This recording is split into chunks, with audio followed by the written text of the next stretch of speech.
Now, it takes a certain amount of guts, dare I say a certain amount of balls, to be able to try and launch a political attack on someone for doing the exact opposite of what you did. Let me explain. As you know, going into the 2010 election, Julia Gillard has had to live with the words, "There will be no carbon tax under the government I lead." Because, of course, the government that she was going to lead was going to be a Labor Party that, if it won a majority, it would not have introduced the carbon tax as we know it. But as we know, it was a hung parliament. They needed to do a deal with the Greens. They needed to do a deal with the independents. And therefore, we now have a carbon tax. Forever, Julia Gillard will be judged by millions of Australians for saying one thing before an election and doing another after the election. But now the Prime Minister is trying to scare you out of even considering voting for Tony Abbott at this coming election because he is going to have a review of all taxes. Now that means all taxes. The only one you're hearing about is the GST, but it will be a review of all taxes. There may well be a conclusion from that very review that we all pay too much company tax, too much personal income tax. Dare I even say the amount of taxes and charges that are put on sales, goods and services. It may even go down. But most likely there will be a suggestion at some point that we need to do something about the GST. In fact, it is long believed that the reason the GST is an almost inefficient tax is because it charges some things in our economy, but not all things.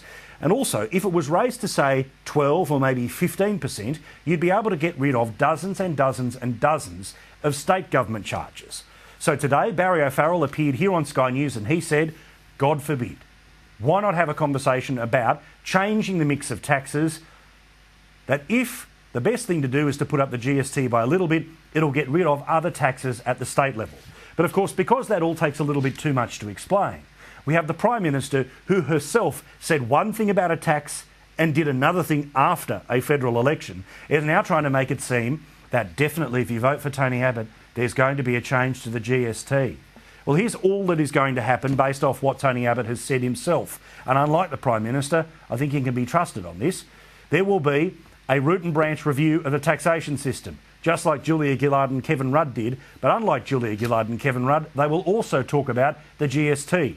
If a conclusion is reached in the next 2 years that that's a smart thing to do, they'll take it not to this, but to the next election.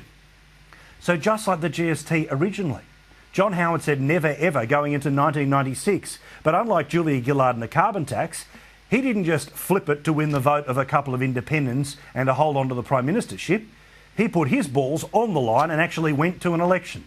So again, without torturing the metaphor and without everyone thinking too much below the groin, it takes a certain amount of guts to be able to try and attack your political opponents for doing exactly the opposite of what you have done.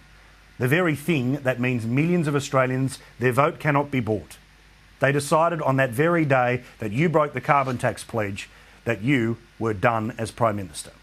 Good luck to you, Julia Gillard. Good luck to all of the ministers and everyone else who will try and scream this one down. But firstly, it ain't going to happen in the next 3 years, and if it does happen, it'll be the centrepiece of the next election.